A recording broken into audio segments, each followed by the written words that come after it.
Hello guys, welcome back to another video. इस वीडियो में हम डिस्कस करने वाले हैं पेंट प्रॉपर्टीज के ऑप्शन में से ही स्टेंसिल के ऑप्शन को। तो आप प्रॉपर्टीज पैनल में ही जब थोड़ा नीचे आएंगे, ब्रश, अल्फा, मटेरियल्स और एक ऑप्शन स्टेंसिल का हमें मिल जाएगा। ये बहुत ही छोटा सा ऑप्शन है पर ये काफ़ी यूजफुल है। तो स्टेंसिल क्या होता है? स्टेंसिल वो चीज़ होती है जिसके थ्रू आप किसी चीज़ को बना सकते हैं, जैसे कि एक मास्क। जब हम पहले छोटे थे तब हम स्टेंसिल मैप्स को खरीदते थे ताकि हम ब्लैंक पेज पे उस स्टेंसिल मैप रख कर उसकी एक आउटलाइन बना सकें, ताकि हम कोई भी वर्ल्ड मैप या फिर इंडिया का मैप इजीली क्रिएट कर पाएं उस स्टेंसिल को यूज़ करके। तो इस केस के अंदर स्टेंसिल एक कोई भी ब्लैक एंड वाइट इमेज हो सकती है जिसे आप अपने ऑब्जेक्ट के व्यू पोर्ट के थ्रू रख कर अपने ऑब्जेक्ट के ऊपर पेंटिंग कर सकते हैं। इसको समझने के लिए मैं स्टेंसिल के अंदर एक ब्लैक एंड वाइट इमेज को सेलेक्ट कर लेता हूँ। फॉर एग्जांपल मैं यहाँ पे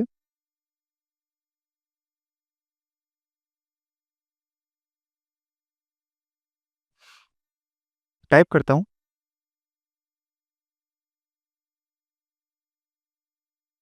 एक लीक मैप को। मुझे ये वाला लीक मैप अच्छा लगा तो मैं इसे सेलेक्ट कर लूँगा। अब सेलेक्ट करते ही आप देख सकते हैं ये जो ब्लैक एंड वाइट मैप है ये मेरे ऑब्जेक्ट के ऊपर आ चुका है। तो मैं मेरे ऑब्जेक्ट को इसके अकॉर्डिंग सेट कर लेता हूँ और जैसे ही मैं अपने बेस कलर में अपना फेवरेट कलर सेलेक्ट करके ऑब्जेक्ट के ऊपर पेंट करना स्टार्ट करूँगा,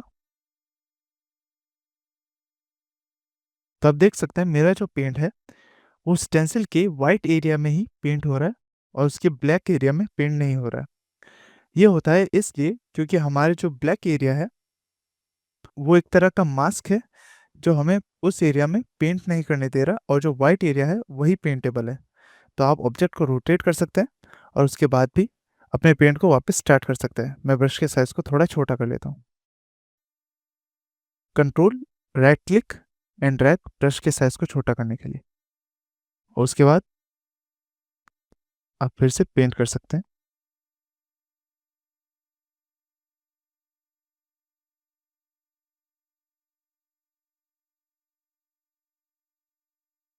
पेंट होने के बाद अपने स्टेंसिल को आप रिमूव कर सकते हैं।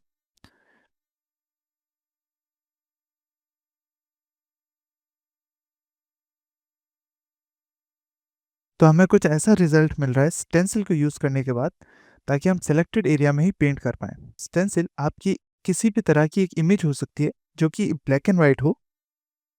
हम स्टेंसिल के अंदर कुछ और भी इमेजेस जो है उन्हें यूज़ करके चेक कर लेते हैं। फॉर एग्जांपल अगर मैं स्टेंसिल में चाहता हूँ, यहाँ से रीसेट के बटन पर क्लिक करता हूँ और कोई भी एक डिफरेंट लोगो सेलेक्ट करता हूँ, जैसे कि ये। और मैं चाहता हूँ कि ये जो वाइट पार्ट है वो हमारे ऑब्जेक्ट के सेंटर में आए, तो उसके लिए मैं ऑब्जेक्ट को ऑर्थोग्राफिक व्यू में ले जाऊंगा। इसके लिए शॉर्टकट है F6।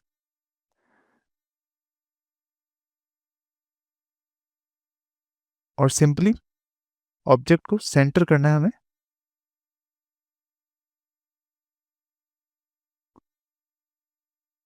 एक बार सेंटर होने के बाद कलर को सेलेक्ट करेंगे,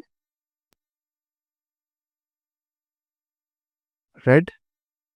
इसकी मेटेलिकनेस भी मैं इंक्रीज कर लेता हूँ, रफनेस को हम डिक्रीज कर लेंगे, और कुछ इसमें मैं हाइट वैल्यू जो है वो इंक्रीज कर देता हूँ।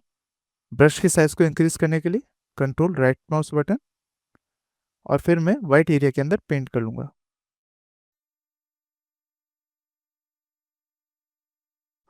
एक बार स्टेंसिल में पेंट होने के बाद मैं स्टेंसिल मैप को रिमूव कर लूंगा फाइनल रिजल्ट को चेक करने के लिए। यू कैन सी कि हमारे पास एक हाइट डेटा, मेटालिक और कलर डेटा जो स्पेसिफिक स्पॉट हम चाहते थे स्टेंसिल के अंदर उस पे आ चुका है। सो ये एक तरीका है आपको स्टेंसिल यूज करने का। इरेज टूल को यूज करके मैं सभी डेटा को इरेज कर लेता हूँ। F2 इरेज टूल में जाने के लिए कंट्रोल राइट माउस बटन, बड़ा, and erase all the data. Object के पीछे भी सारे डेटा को इरेज कर लेते हैं फॉर नाउ।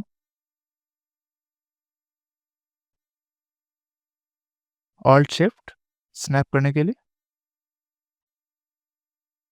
ऑर्थोग्राफिक व्यू से बाहर आने के लिए F5 प्रेस करना एंड हम वापस पर्सपेक्टिव व्यू में आ जाएंगे। तो ये था सिंपली स्टेंसिल का यूज। स्टेंसिल मोड के अंदर हमें कुछ और ऑप्शंस जो है देखने को मिलेंगे, जैसे टाइलिंग का ऑप्शन। ये सेम यूवी रैप वाले ऑप्शंस की तरह है, जहाँ पर हमें यूवी को हॉरिजॉन्टली टाइल और वर्टिकली टाइल करने का ऑप्शन मिलता है। वैसे ही यहाँ पे भी हमें स्टेंसिल को हॉरिजॉन्टल प्लस वर्टिकली टाइल करने का ऑप्शन मिलता है। फॉर एग्जाम्पल, अगर मैं एक स्टेंसिल को सेलेक्ट करता हूँ और उसके बाद हॉरिजॉन्टल और वर्टिकल ऑप्शंस पे क्लिक करता हूँ, तो आप सिंपली समझ पाएंगे कि मैं क्या कहना चाहता हूँ। उसके लिए एक अच्छा स्टेंसिल हम सेलेक्ट कर लेते हैं। अगर मैं ये एटम वाला स्टेंसिल या फिर एक black and white alpha select करता हूँ और अब मैं टाइलिंग मोड को चेंज करके हॉरिजॉन्टल टाइलिंग पे सेट करता हूँ, तो हमारा जो स्टेंसिल है वो बिल्कुल भी चेंज नहीं हुआ।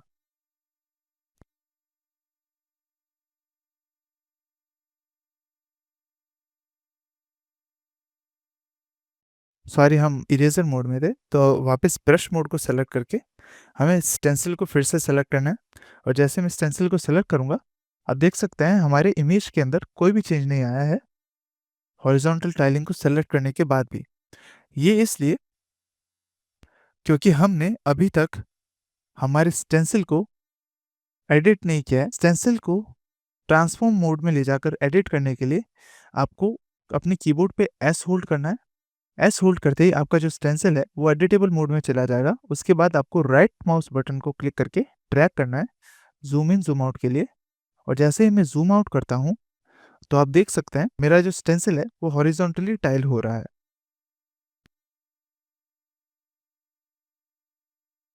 और एस की को लीव करते ही मेरा जो स्टेंसिल है वो परमानेंटली वहाँ पे हॉल्ट हो जाएगा।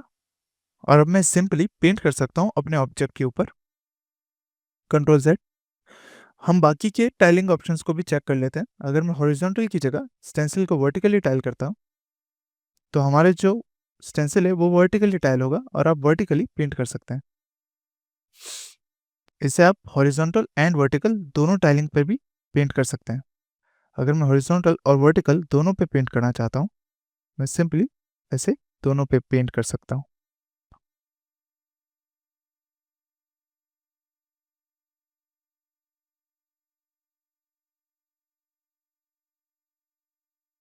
तो हमारे पास एंड में कुछ ऐसा रिजल्ट आएगा। Control Z।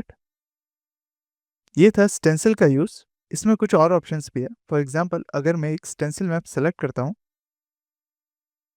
टाइलिंग को मैं नो टाइलिंग पे सेट कर लेता हूँ और उसके बाद एस प्रेस करके इसे वापस एडिट कर लेता हूँ, साइज को इंक्रीज कर लेता हूँ।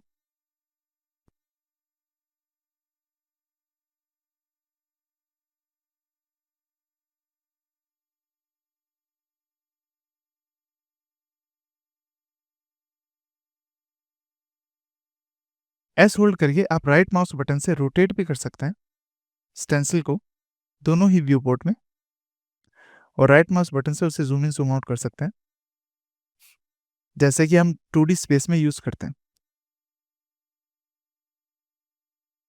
एस लीव करने के बाद आप अपने नॉर्मल ऑब्जेक्ट को एडिट कर सकते हैं स्टेंसिल के अकॉर्डिंग।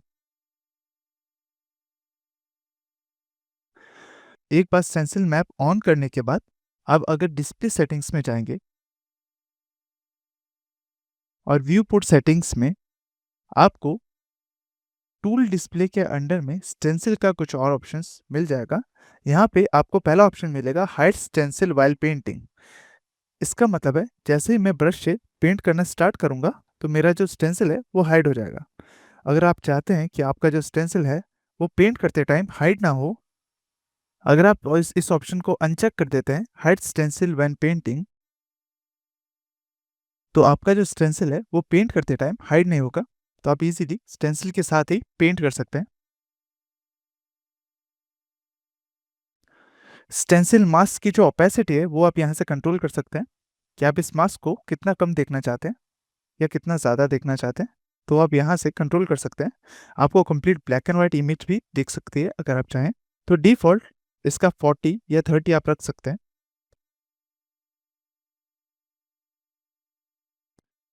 30 एक बेस वैल्यू है ताकि आपको ऑब्जेक्ट और स्टेंसिल मैप दोनों दिखाई दे कि आप इजीली कन्वीनियंस के साथ स्टेंसिल को पेंट कर सकें। अब इसी के अंदर एक और अच्छा ऑप्शन हम कर सकते हैं। अगर मैं बेस कलर के अंदर एक टेक्सचर मैप को सेलेक्ट कर लेता हूँ, फॉर एग्जांपल एक केमो मैप को मैं सेलेक्ट कर लेता हूँ और उसके बाद मैं पेंट करना स्टार्ट करता हूँ हमारे स्टेंसिल को यूज़ करके।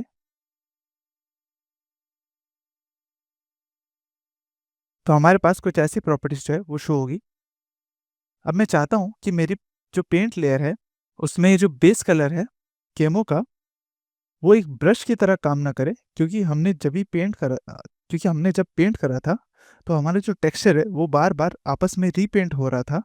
मैं चाहता हूँ कि जो केमो है वो एक्चुअल में एक स्टेंसिल की तरह काम करे, ना कि स्टेंसिल के अंदर एक ब्रश की तरह, क्योंकि हमने इसे बेस कलर में ऐड किया है। तो उसके लिए हमारे पास एक और ऑप्शन है, वो है प्रोजेक्शन का ऑप्शन। तो हम इसे भी चेक कर लेते हैं। फर्स्ट मैं हमारे डिफ़ॉल्ट स्टेंसिल को इरेज कर लेता हूँ 2 प्रेस करके। लेट्स रिमूव इरेजर का स्टेंसिल। इरेजर के स्टेंसिल में से भी आपका जो सिलेक्टेड जो पार्ट है वो इरेज होगा अगर आप स्पेस से इरेज करना चाहेंगे, क्योंकि यहाँ पे भी स्टेंसिल हमने गलती से पहले अप्लाई कर दिया था। तो इसे भी आप चेक कर सकते हैं। फॉर एग्जांपल अगर मैं इस स्टेंसिल के ऊपर इरेज करता हूँ तो जहाँ पे हमारा वाइट एरिया है उसी स्टेंसिल के पार्ट से इरेज होना स्टार्ट होगा। अभी हम इस स्टेंसिल को रिमूव कर लेते हैं और फिर इरेज कर लेते हैं। अब मैं वापस ब्रश के अंदर जाता हूँ और अगर मैं अब प्रोजेक्शन के ऑप्शन पे क्लिक करूँ, हमारे पास एक प्रोजेक्शन का ऑप्शन आ जाएगा और यहाँ पे पेंट प्रॉपर्टीज के अंदर हमारे स्टेंसिल का ऑप्शन हट के एक प्रोजेक्शन का ऑप्शन जो है हमें दिखाई देगा। तो प्रोजेक्शन के अंदर अगर अब मैं बेस कलर में केमो सेलेक्ट करता हूँ, तो जैसे ही बेस कलर में मैं केमो वाला टेक्सचर सेलेक्ट करूंगा तो आप देख सकते हैं हमारे प्रोजेक्शन विंडो के अंदर वो एग्जैक्ट केमो वाला स्ट्रक्चर जो है आ चुका है। तो अब मैं जब पेंट करूंगा तब मेरा जो ब्रश है एक ही चीज़ को रिपीट नहीं करेगा, बल्कि वो उस चीज़ को प्रोजेक्ट करेगा जो हमें स्क्रीन के ऊपर दिखाई दे रही है। तो इसके लिए मैं ऑर्थोग्राफिक व्यू में चला जाता हूँ ताकि हमें एक इक्वल और चारों तरफ से बराबर का पेंट मिले। जैसे मैं जाऊँगा ऑर्थोग्राफिक व्यू में, हमें फ्रंट और फ्लैट साइड देखने को मिलेगी। ब्रश साइज को मैं इंक्रीज कर लेता हूँ, कंट्रोल राइट माउस बटन, और जैसे ही मैं पेंट करना शुरू करूँगा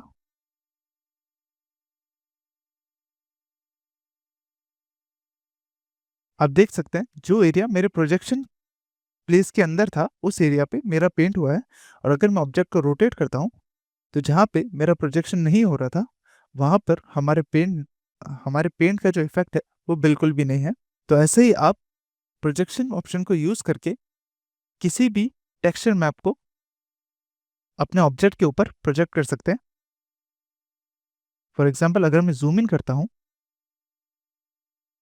और फिर यहाँ पे सेम टेक्सचर मैप को फिर से पेंट करता हूँ, अब मैं अगर जूम आउट करूँगा तो आप देख सकते हैं हमारे ऑब्जेक्ट के ऊपर जो टेक्सचर मैप है वो पेंट हो गया है, बस इतने से पार्ट के अंदर। तो आप ऐसे स्टिकर्स या कुछ भी अलग टेक्सचर्स जो आप बाहर से इंपोर्ट करेंगे सब्सटेंस पेंटर के अंदर, उसे अपने ऑब्जेक्ट पे पेंट करने के लिए यूज़ कर सकते हैं। हाउएवर स्टिकर्स को पेंट करने का और भी अच्छे तरीके हैं, बट अभी बेस के लिए आप इसे भी यूज़ कर सकते हैं। अब मैं स्टेंसिल के केमो को रिमूव कर लेता हूँ। वापस हम पेंट टूल के अंदर जाएंगे। अगर मैं स्टेंसिल के ऑप्शन के अंदर एक स्टेंसिल को चूज़ करता हूँ, फॉर एग्जाम्पल ये स्टेंसिल,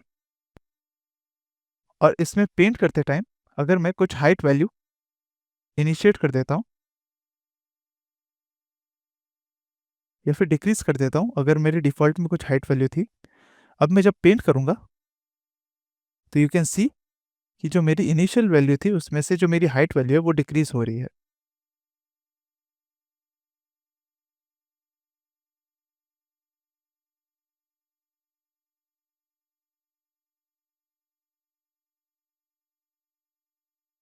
हम देख सकते हैं कुछ और इंटरेस्टिंग इफेक्ट्स को हमारे ऑब्जेक्ट के अंदर।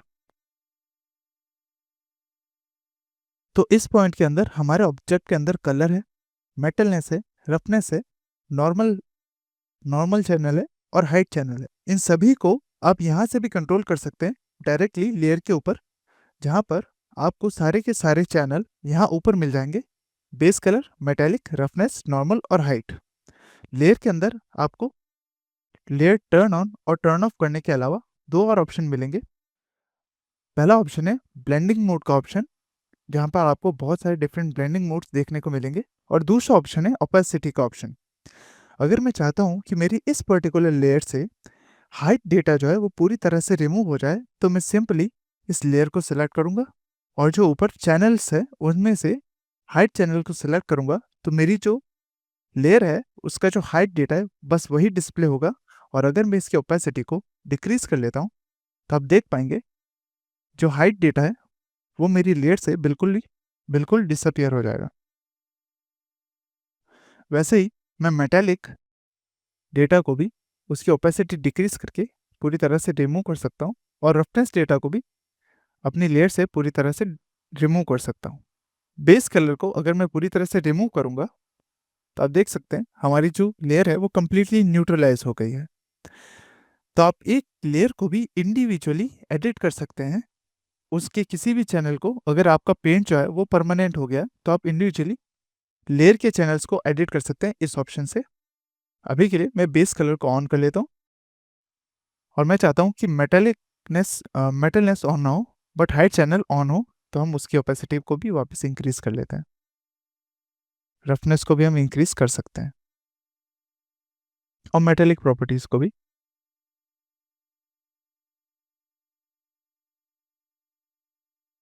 So this is more of a short trick कि आप लेयर्स को बाद में भी एडिट कर सकते हैं यहाँ से, और ये एक काफ़ी इंपॉर्टेंट ऑप्शन भी है। तो इस वीडियो के लिए इतना ही, मिलता हूँ आपसे अगली वीडियो में।